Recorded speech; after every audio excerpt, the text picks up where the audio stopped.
And how do you tear all that apart? Well, now you've got, I've got a library of 1,200 books, and I can tell multiple stories in those about how the world got to be this way.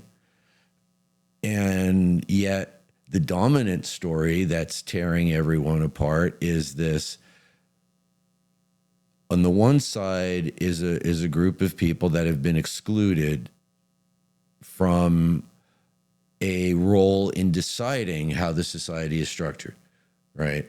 Right. They've been a part of it, and they've been used by the people in power, but they haven't been able to access that design level where we get to decide what the society is like, right? So you've got women and LGBTQ plus, and you've got blacks and other ethnic minorities that are all saying, hey, we'd like to have a little bit of input into the design of the system because we have to live in it. Because each one of those groups has their own story, right?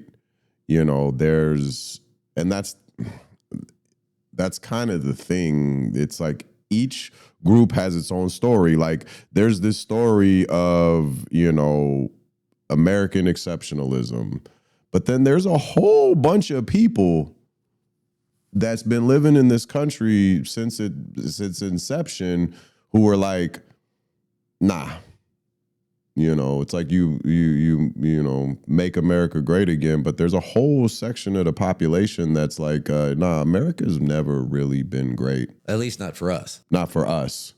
Right. So their story should be heard as well. But like, I can understand that that's a problem and that,